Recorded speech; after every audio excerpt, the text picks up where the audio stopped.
But was thou a man, my equal, my guide, and my acquaintance. We took sweet counsel together and walked in the house of God in company. That's all I need to read. I want to talk about wounded by friendly fire. Let me say that again, wounded by friendly fire. Shake somebody's hand next to you if you don't mind. Tell them wounded by friendly fire.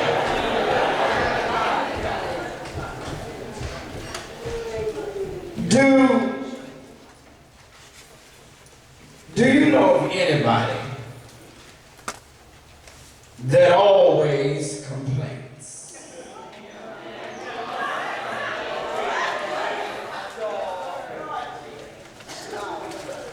Do you know anybody in your family, your circle of friends, that you've gotten to the point that you are aggravated when you see them coming?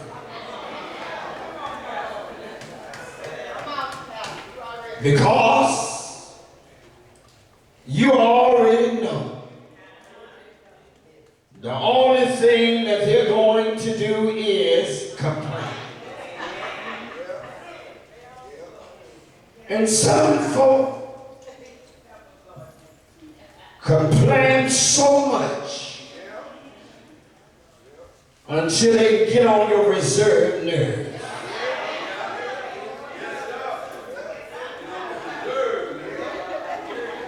Matter of fact, they're never happy with anything.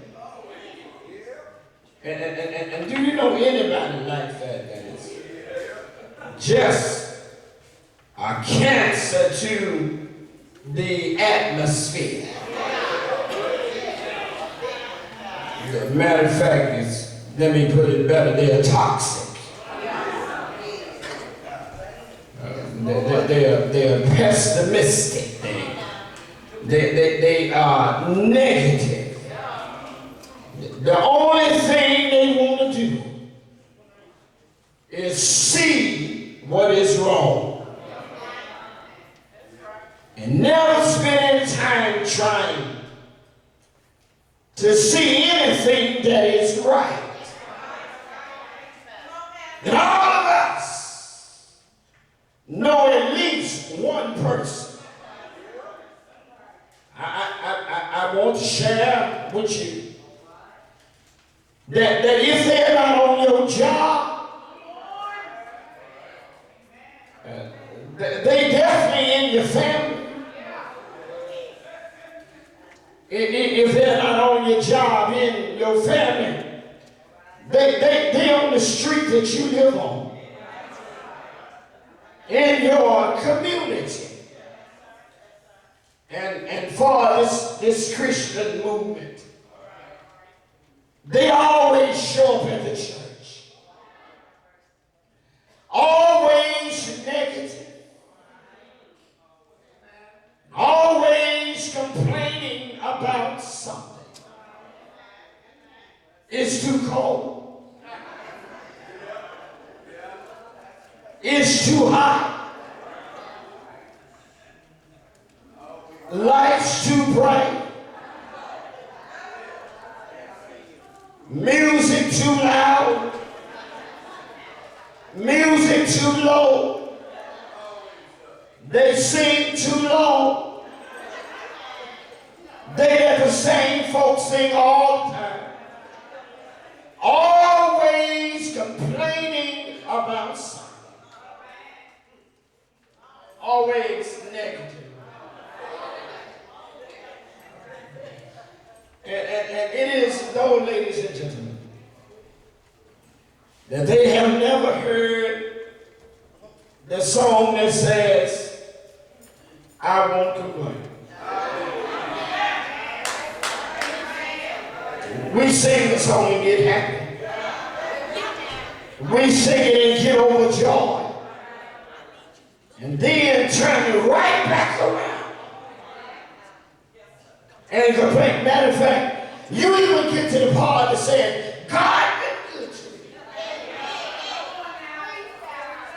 But you still complain. Always negative. And most of us have the disposition that when we complain, we often resolve it to the point that it says, that we say to ourselves, if I complain, it won't change anything. It depends on who you complain to. If you take your list of complaints and take it to Jesus, He can do anything with your complaints that want to be done. Anybody in here ever had to take your complaints to the Lord? The story this morning finds David. David finds himself in a dark place in his life. He, according to the crediting authors of Psalms 55, is when he reads this psalm from verse 1 through much of it, we discover that David decides to document a litany of complaints. He had several things that he wanted to talk to God about. And it is though that he had this random scattered discourse. Look at David being disgruntled, and it seems if you read the 55th numbers of Psalms, you'll find it seems like David right now is really just disgruntled with everybody. And the folk that he was disgruntled with had no contact with each other. He's just going into his own box. David is now in his man cave. Pulls out everything that he's mad about. Matter of fact, he pulls out everything that he's upset about. Everything that's holding and harboring and that has been a source of frustration and even pain for him. I love it when I go to church and I see so many of you. You got your own personal pain. And one of the most dangerous things in the world to do is blame somebody else for your pain. I can tell them going the wrong way. And by the time he gets to verse number 11, he had already aired out 3 complaints. He says, and y'all bring him out in He says in verse number 1 through 3, he says, give ear to my prayers. Oh God, and then he turns around and says, hide not thyself from my supplication. He says, attend unto me and hear me. He says, I mourn. Listen to David. He says, I mourn in my complaint. He says, I'm just not mourning. I got a couple folk got about. He says, I'm even making some noise. He says, because the voice of the enemy, because of the oppression of the wicked, for they cast iniquity upon me, and in wrath they hate me. I can tell, since you ain't got a Bible, let me read it to you again. Because of the voice of the enemy, because of the oppression of the wicked, for they cast iniquity upon me, and in wrath they hate me. He starts out by saying, I'm mourning in my complaint. He says, I'm not just dissatisfied, but I'm really sad about the matter. His first complaint is, I'm complaining about my enemies. They're out here talking about me. And I know a lot of you babies that go to church, you don't mind folk talking about you because you talk about everybody else. This is not good today. And then this is tea day, you know. He said, I'm mourning because they're talking about me. He said, not only are they talking about me, he said, they plotting against me. They speaking the defamatory critique against me. And he said, and I want to tell you something, that your enemies are those that really hate you. And then he turns around and airs his second complaint. His second complaint is, he is frustrated about the oppression of the wicked. He says in verse number 3, my problem is just not my enemies. He says, my problem, y'all like I ain't preaching about it. He says, my problem is the wicked. And the wicked aren't necessary folk that hate you. The wicked are folk that hate what you represent.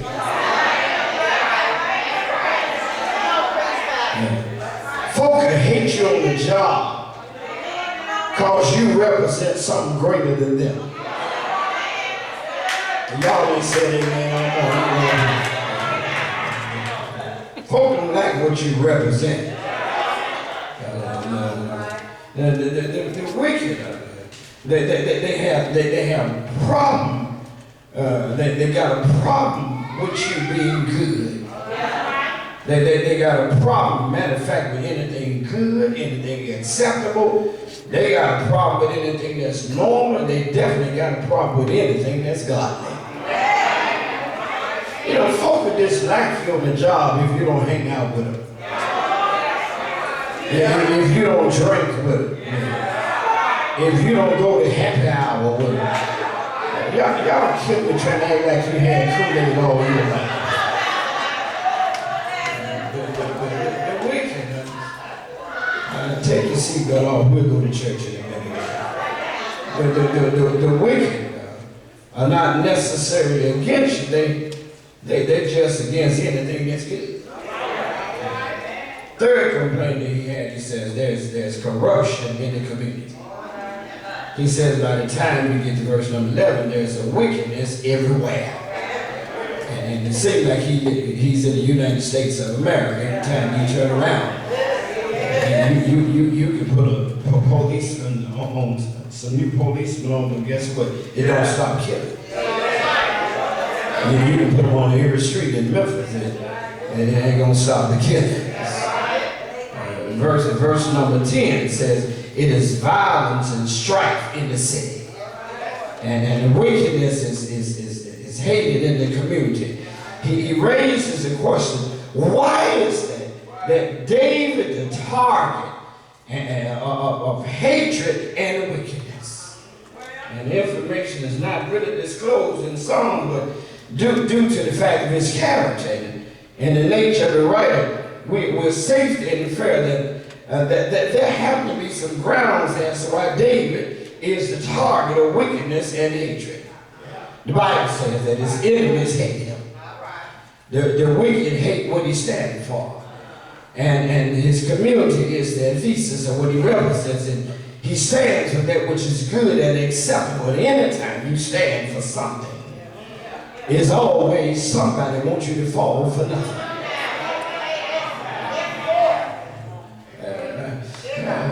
I like it when I see folks standing. You got to stand when other folk are wrong. And can I help you with something this early in the worship? God always got your back. Let me help you with something. In case you just depressed this morning, in case of you disturbed this morning, God always got your back. All he wants you to do is stand for what you know is right. And let me bring you in.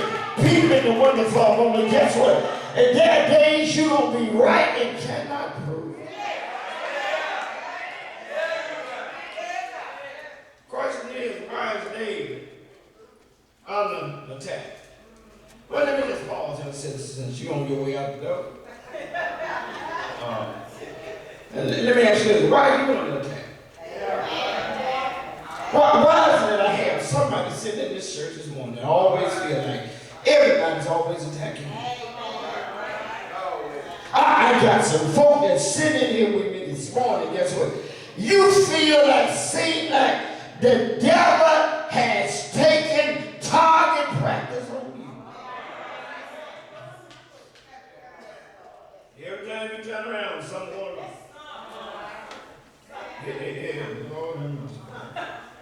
Every time you turn around, somebody against you, somebody don't like you, somebody setting a trap for you. You know, folk do that.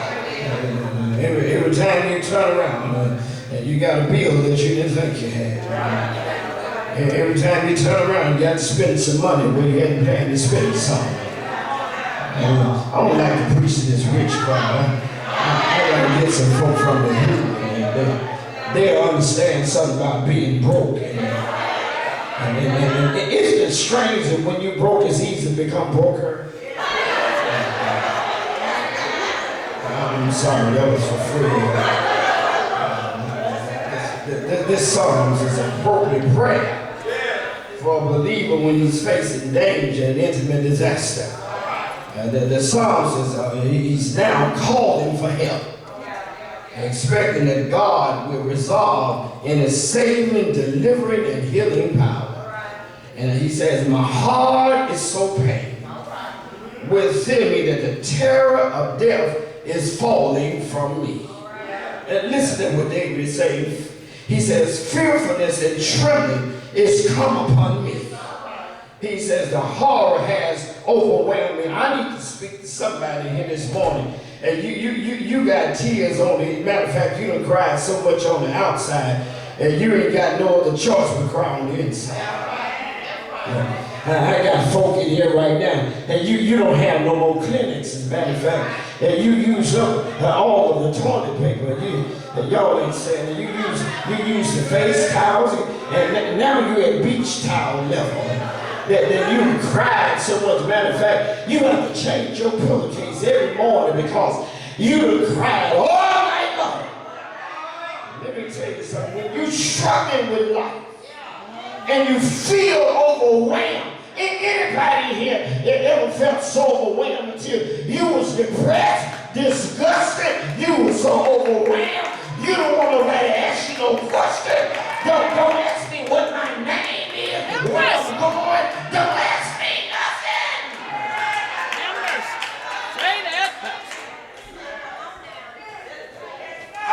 All right, I wish y'all stop acting so fake. Ain't no sense you acting that boots, you're trying to act